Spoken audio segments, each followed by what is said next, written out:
T twenty বিশ্বকাপে champion হয়ে ICC থেকে ৩০ কোটিরও বেশি টাকা পাচ্ছে ভারত। বার্বাডোজের কেনসিংটন ওভালে ভারত দক্ষিণ আফ্রিকা ফাইনাল দিয়ে শেষ হল ২০২৪ টি-টোয়েন্টি বিশ্বকাপ।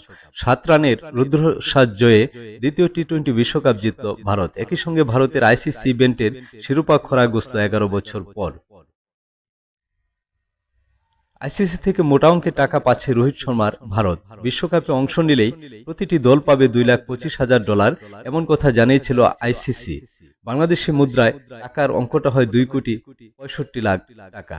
বাংলাদেশ সুপার 8-এ কোনো ম্যাচ না জিতলেও গ্রুপ পর্বে 3 ম্যাচ জেতায়। সব মিলিয়ে আইসিসি থেকে বাংলাদেশ পাবে $8,25,00,000 টাকা।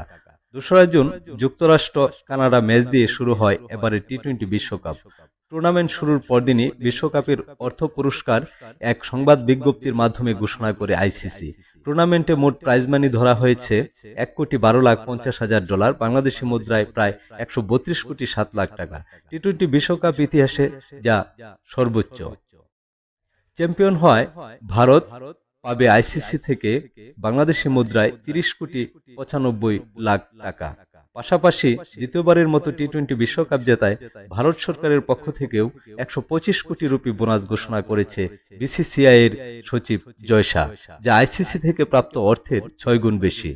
রানার্স আপ দক্ষিণ আফ্রিকা পাচ্ছে সব মিলিয়ে 17,58,00,000 টাকা।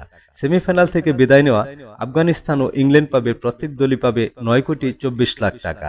তবে আফগানিস্তান জিতেছে 5 ম্যাচ এবং 4 ম্যাচ জিতেছে ইংল্যান্ড।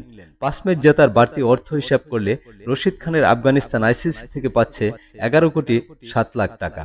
বিশ্বকাপে 9 থেকে 12 নম্বরে থাকা দলগুলো ক্রিকেটের অভিভাবক সংস্থা থেকে পাবে বাংলাদেশি মুদ্রায় $2,90,00,000 টাকা। 13 থেকে 20 নম্বরে থাকা দলগুলো পাবে $2,25,000 করে, বাংলাদেশি মুদ্রায় $2,64,00,000 টাকা।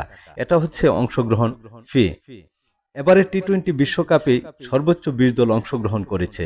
গ্রুপ পর্ব, সুপার 8, সেমিফাইনাল, ফাইনাল সহ হয়েছে 55 ম্যাচ, যার মধ্যে ওয়েস্ট ইন্ডিজে 39 ম্যাচ এবং যুক্তরাষ্ট্রে 16 ম্যাচ হয়েছে।